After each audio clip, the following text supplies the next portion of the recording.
अगर आपको लगता है कि आपके हस्बैंड आप पर बिल्कुल ध्यान नहीं देते हैं, बस अपने काम में लगे रहते हैं, उन्हें आपकी कोई परवाह नहीं है, किसी भी तरीके से कोई हेल्प नहीं करते आपकी, आपको इमोशनली सपोर्ट भी नहीं करते हैं, वहीं दूसरों के हस्बैंड जो हैं वो इतना कुछ करते हैं, इतना सपोर्ट करते हैं, ये सब देखकर आप दुखी होती हैं, ये सब देख कर के आपको इरिटेशन भी होती है।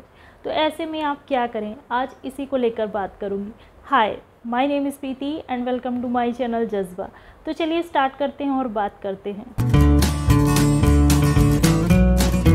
मोस्टली लोग अपनी लाइफ को दूसरों की लाइफ से कंपेयर करते हैं। आपको लगता है कि दूसरों के हस्बैंड काफ़ी केयरिंग हैं, वो घर के कामों में भी काफ़ी हेल्प करते हैं, बट आपके नहीं करते हैं, अपने में ही रहते हैं। ये भी हो सकता है ना कि उनको एक स्पेस की ज़रूरत हो, क्योंकि हर इंसान अलग है, हर इंसान की जॉब अलग है, हर किसी का बिहेवियर अलग है। बट इसका ये मतलब नहीं है कि आप इस बेस पर किसी को जज करें। जिस तरीके से आपके ऊपर घर की लायबिलिटीज़ है, आप बिज़ी हैं बच्चों को संभालने में, घर को संभालने में, उसी तरीके से उनके ऊपर भी लायबिलिटीज़ हैं।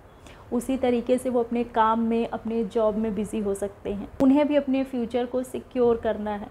जैसे आज सब कुछ अच्छा चल रहा है, उस चीज़ को बनाए रखने के लिए, फ्यूचर में भी अच्छे से सर्वाइव करने के लिए प्लानिंग तो करनी होती है ना, उस चीज़ के लिए एफ़र्ट तो डालते रहना होता है ना। प्रेजेंट में सब कुछ अच्छा चल रहा है, सारी चीज़ें आप मैनेज कर रही हैं और आगे भी मैनेज कर लेंगी, यही मानकर वो अपने काम पर फोकस करते हैं, यही मानकर वो फ्री रहते हैं, उन्हें आप पर ट्रस्ट होता है। जिस तरीके से ना घर की रिस्पॉन्सिबिलिटी होती है, उसी तरीके से बाहर भी बहुत काम होता है, मेंटली बहुत से काम हो जाते हैं, इंसान ना मेंटली टायर्ड हो जाता है। जॉब कर रही हैं ना, तो आपको लग रहा होगा कि आपके ऊपर तो डबल रिस्पॉन्सिबिलिटी है, आप घर और बाहर दोनों देख रही हैं, दोनों चीज़ें आप अकेले मैनेज कर रही हैं, ये बात सच है। बट अगर आप इस चीज़ को लेकर ना लड़ाई झगड़े करती हैं, अगर आप इस चीज़ को लेकर टॉन्ट करती हैं, इस चीज़ को आप उन्हें सुनाती हैं, तो सच में कुछ भी नहीं बदलने वाला।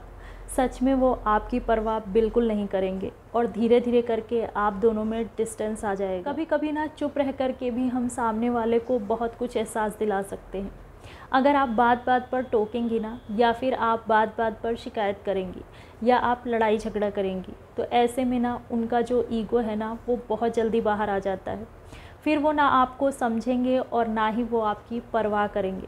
हाँ, अगर आप उस चीज़ को समझदारी से टैकल करती हैं, तो ऐसे में ना वो आपको समझेंगे, ज़रूर समझेंगे, आपके एफ़र्ट्स को समझेंगे, आपको समझेंगे, और ये ज़रूर होगा। अगर आप बिना शिकायत के ना अपनी चीज़ों को बस उनसे शेयर करती हैं, अपने दिल का हाल कहती हैं, और वो भी नरमी से, तो ऐसे में वो आपकी बात को सुनेंगे और उसे समझने की भी कोशिश करेंगे। हम देखा गया है ना कि लेडीज़ें जो है वो थोड़ी सी ज़्यादा इमोशनल होती हैं, बट इस चीज़ को ना अपनी कमज़ोरी मत बनने दीजिए।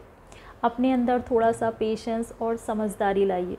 ईगो मत दिखाइए कि हर चीज़ को बस मैं ही क्यों मैनेज करूं, मैं ही क्यों झुकूं, मैं ही सारी चीज़ों को क्यों एडजस्ट करूं। आप इसे ऐसे भी देख सकती हैं कि आप ज़्यादा कैपेबल हैं, आप ज़्यादा सेंसिबल हैं, आप चीज़ों को अच्छे से मैनेज कर पाती हैं, आप ज़्यादा स्ट्रॉन्ग हैं।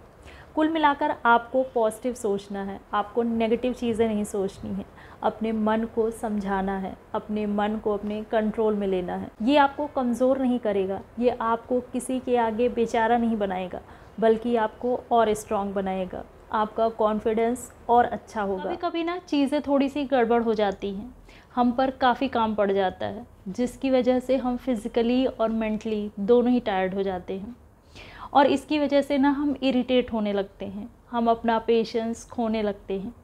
ऐसे में ना हमें प्यार, अपनेपन और कंसर्न की ज़रूरत पड़ती है, सबको पड़ती है। बट ये सारी चीज़ें आप लड़ झगड़ करके तो नहीं हासिल कर सकती ना, तो इसलिए ज़रूरी है कि खुद को एक ब्रेक दीजिए, खुद को ठीक करिए, हस्बैंड से बात करिए। आखिर आप सबसे ज़्यादा भरोसा अपने ऊपर या फिर हस्बैंड पे ही तो करेंगी। आप और वो अलग नहीं हैं, इस चीज़ को खुद भी समझिए और उन्हें भी समझाइए। आप दोनों में से अगर कोई भी गलती करता है ना, तो उसका इम्पैक्ट आप दोनों पर पड़ेगा, उसका इम्पैक्ट आपके बच्चों पर पड़ेगा, आपके घर पे पड़ेगा।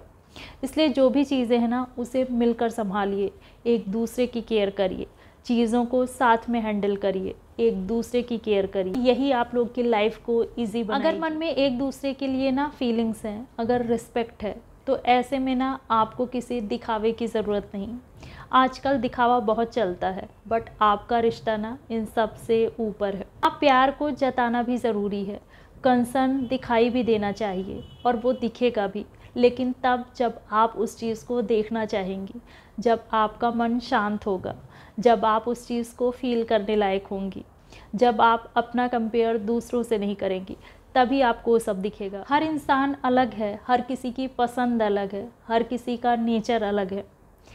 कभी कभी ना हम अपनी चीज़ों को दूसरों से कह देते हैं, इसी वजह से और ज़्यादा दरारें पड़ती हैं, इसी वजह से हमारी इमेज डाउन होती है।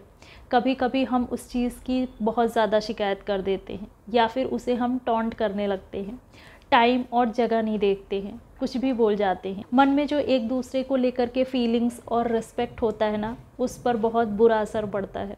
इसलिए इस चीज़ का ध्यान रखें, अपने रिश्ते का ध्यान रखें और अपनी चीज़ों को ना पर्सनल रखें, सबसे ना शेयर करें। कभी कभी ना अनजाने में गलतियाँ हो जाती हैं, चीज़ें इग्नोर हो जाती हैं। ऐसे में ना बस बात करें, तरीके से बात करें। ऐसा नहीं होता है कि कोई एक हमेशा गलत हो या फिर कोई एक हमेशा सही हो, गलती किसी से भी हो सकती है। तो इस चीज़ का ना इशू मत बनाइए, अपनी समझ पर काम करिए, मिलकर चीज़ों को ठीक करने की कोशिश करिए। जो हुआ उस चीज़ को छोड़कर आगे के बारे में सोचिए और आगे वो चीज़ ना हो, इस चीज़ का ध्यान रखिए। बस अपनी समझ पर काम करिए, इसके अलावा और कोई सल्यूशन नहीं है। अगर वीडियो अच्छी लगे तो लाइक करिए और सब्सक्राइब भी करिए। मिलती हूँ अगले वीडियो में, अपना ध्यान रखिए, बाय बाय।